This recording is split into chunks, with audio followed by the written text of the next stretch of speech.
Sebulan berpuasa, tiba Syawal kita rayakan dengan rasa gembira.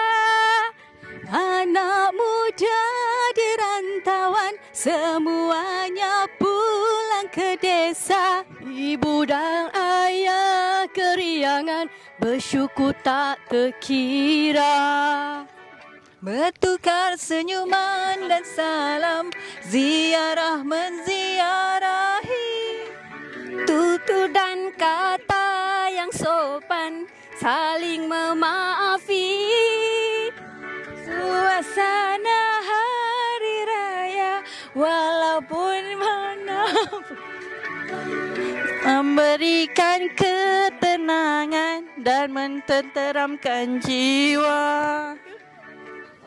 Kuih dan beraneka macam, makanlah jangan hanya dipandang. Ketupat rendang, sila nikmati. Tak ingat. Jangan lupakan peninggalan nenek zaman berzaman. Asyik bersimbang. Dah ke? Malam ke? Mana? Salah. Okay.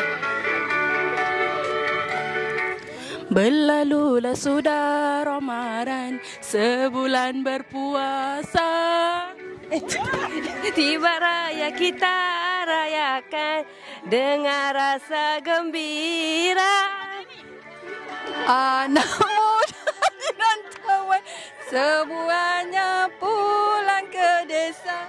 Ibu dan ayah keriangan bersyukur tak terkira.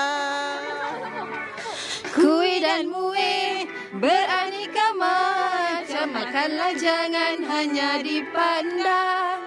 Ketupat rendang, sila nikmati. Kawan penat memasak malam ke pagi. Pakcik dah pakcik.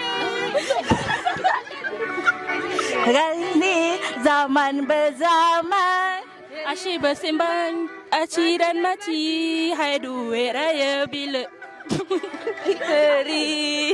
Tak, kenapa kita dah panggil sini? Raya, raya, raya.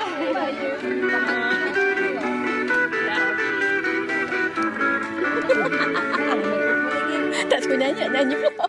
Yeay.